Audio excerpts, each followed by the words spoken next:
Hey YouTube, it's nice to see you again. I had a request from Pick a Pop, I believe. Long-time subscriber of mine, real good guy, has some good videos, check him out.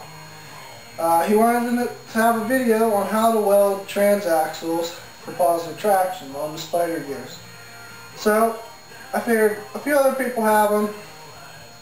A lot of people do it like I do, some people do it the other way. I'll explain to you different ways of doing it, and I'll show you the way I found that works pretty good.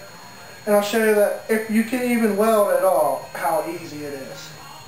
So, this is the culprit. It's a Peerless Tecumseh. Can't remember what model it is. It's an 800, I think it's an 800 series, I believe, 5-speed. So, we're going to get to work tonight, and first thing first, let's get these wheels off. So I've already sprayed these wheels down with PB Blaster on the fronts and on the back sides where they mount to the transmission drive shaft. So these have been on here since before I had it. I picked this up probably 2 years ago at the junkyard for 10 bucks, I think. So they're on pretty good, and we'll see if we can't beat them off.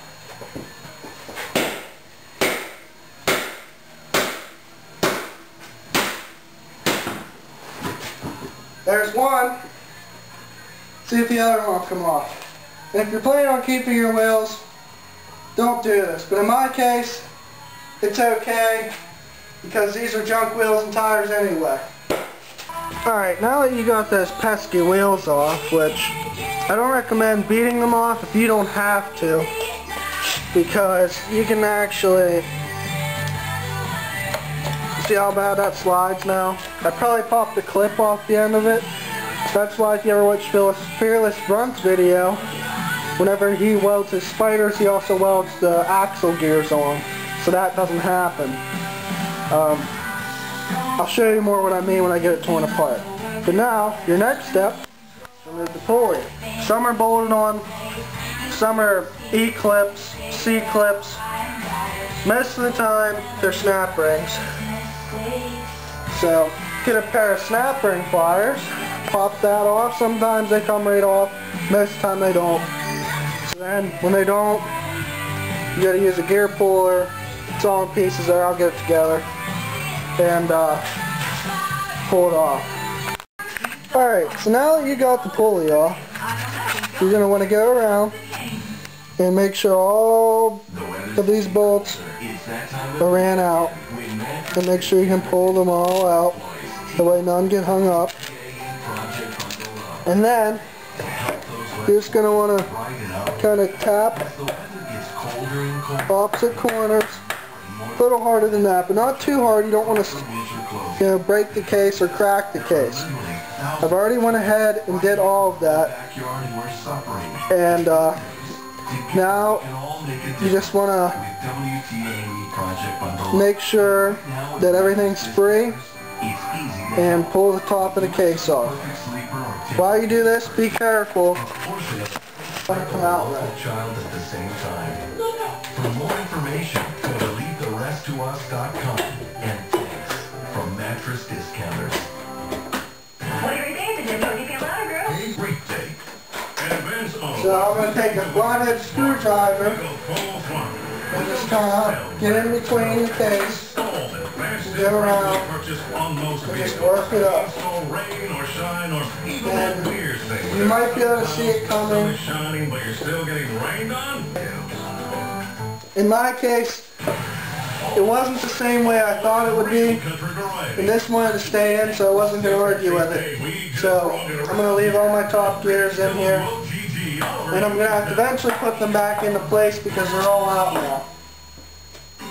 Okay, now this is the top half, and you can see nothing's really sitting in the way it should be right now, which is okay because I've done these before. But if you haven't, I stress be careful because you'll think you have it together right and you don't. So just be careful, you take everything apart easily. Now, here in the back, this is your drive gear off of your other gears. And this is what they call the spider gears.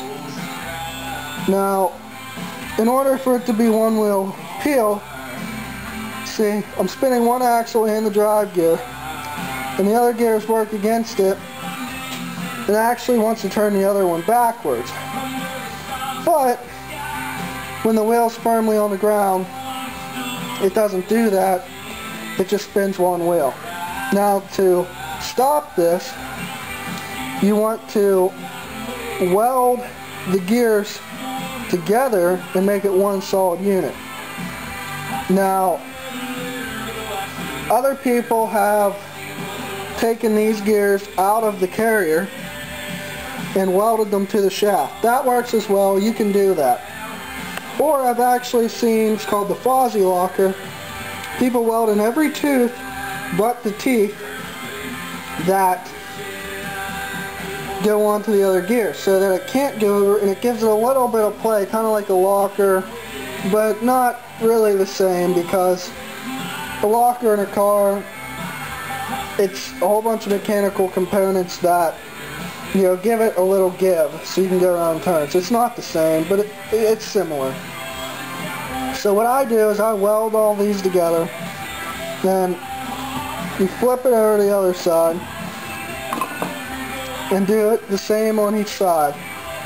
But before all that, you're going to want to take some gasoline. First, you're going to want to pull these out, make sure you get it all back in, or make sure you know how to get it all back in the right way.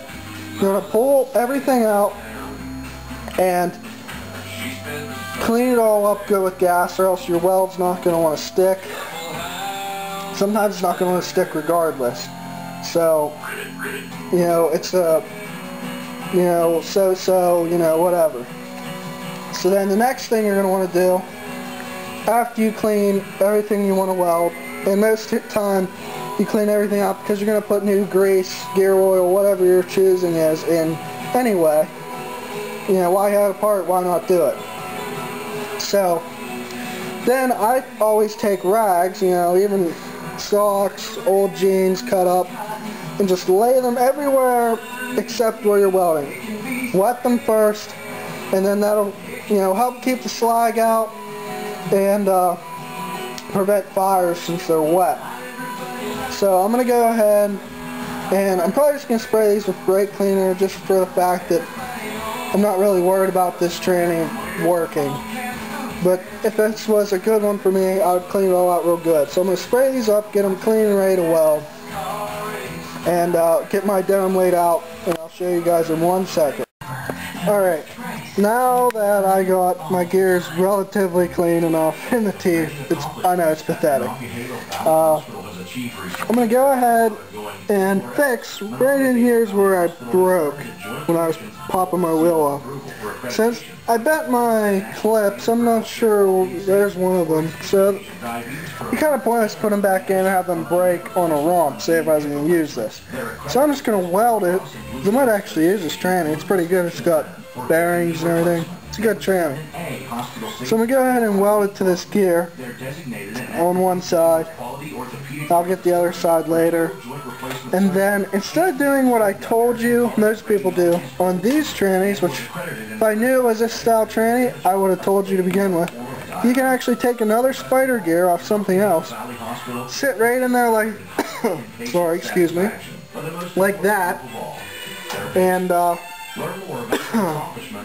excuse me again, and weld it to the other spider gears. And it's stronger and it's easier. Some people actually bolt them through. I'm not exactly sure on how you do that, or else I probably would. But yeah, so I'm going to do that. I'm going to weld this onto here, and then after that I'm going to throw this other spider gear in here that I've had, which if you don't have another set of spider gears, that's fine. You can always weld, like I showed you before, in between the gears. And if, I mean, other trannies don't have this carrier like this, and you can't do that anyway, so don't stress over it. So just, I'm going to throw this gear in here, and that'll be it for this. Alright, I know I said I was going to use a spider gear, but as I was welding in the shaft that had broken off when I beat the wheel, I decided I'd rather weld that heavy and not have that break than put the spider gear in. So, I'll show you what I've done so far. Sorry I didn't get any video of me welding. I mean, it's not really important, but yeah, it's cool to watch someone weld. You can't really see down in there. I welded it in pretty thick, so I couldn't actually fit the spider gear in there anymore. So I just welded it even more and made it solid. So you can see how I have the 4 welds on each corner of the gears. Yeah, they're pretty sloppy looking. They're hard to see. They're dirty. Don't be surprised if there's still grease in there. It's going to catch on fire. Make sure whatever you clean it with, if it's flammable, that you have it washed out good, or it will catch on fire while you're welding. So now I gotta make sure my axle isn't hot. You can see the whole carrier spins when you spin the axle, thus giving you positive traction. Now, another thing you should note when doing this is, you know, you gotta make sure your clearances are okay. Make sure everything will still fit. I think it was a foot spacer. I think that's who made it. And the Dynamark, when I welded that, the case wasn't big and open like this. It was form-fitted to every gear. And you had to make sure you did not get slag in the wrong places, did not build too much weld up, or it would rub the case. And then that's eventually going to cause a crack, you know, wear parts out. But with the Peerlesses, they're pretty good with giving you space, you know, down there. It's just a big square. So that's not really a problem with these. So, you know, just be smart and look into everything before you do it. But that is really much how to weld a transaxle. There's not much to it. If you can weld, you know, just get the welder set up right. Burn them in hot, because when you're getting stuck, when you're popping the clutch trying to do a wheelie, anything, it's going to stress that. I mean, if you don't have any belt slip, or if it has a drive shaft like some people have been trying to figure out, I mean, that's what's going to give your rear end. I've had one break before, only one. It was on a Dynamark with a chain-driven rear end, and it still had spider gears. I didn't have a solid axle on it at the time, and it broke after like a day. I actually did it Fearless Front's way, but I didn't burn them in. Nothing against Fearless Front's way. It's a good way to weld them. I just didn't burn them in hot and didn't give enough of a bead. I was afraid of, you know, the grease fires and everything I was getting at that point in time. But now I have experience, you know, it all comes with time. So, yeah. I mean, other than, you know, the whole welding of everything, tearing it apart, putting it back together is half of the work. I mean, more than half. Welding it is the easy part. Don't be afraid to get in there. Just make sure you learn how, you know, the trannies come apart, how they work, and you'll be good to go. If you ever had one apart, I mean, don't worry about what people say. I mean, I've heard it all. I've heard, you know, oh, one piece of slag will blow your gears apart. Alright. I mean, yeah, it can happen. It does. It happens with anything. But, you know, if it's something you want to do, just go ahead and do it. I mean, worst comes to worst, just go to a junkyard, find another track. You can always make things fit. I mean, at least you're having fun doing it. And, I mean, if you don't like it being welded, you know, kind of tough. It's already welded. I mean, you can always do something to get it apart, put different spiders in it, but most of the time you like it. It's going to give you a different front end feeling. It's not going to want to turn as well. You're going to want more aggressive tires on the front. But, I mean, other than that, the place you can go, it really helps for. I mean, if you don't believe me, look at some of Fearless's videos. But that's just, this is my style of doing them. I've never had one, you know, detonate and blow the transaxle apart. No, I've had them break apart and, you know, chip gears, but it was never to the point where it really hurt anything. I mean, you just tear it apart, clean it all out, and do it again. So, if you do it right the first time, take your time, you won't have that problem. Don't be afraid, and you'll end up with, I think, something you'll be happy with. So, after you do this side, you're going to want to do the other side the same exact way. Clean all the cases out, slag everything, put new grease, oil, whatever you want, put it in there, put it back together, bolt it back in your tractor, and go have some fun. So, that's all for this project tonight, guys. I have other projects and other things to do, but for Pick Pop, this is how you do it.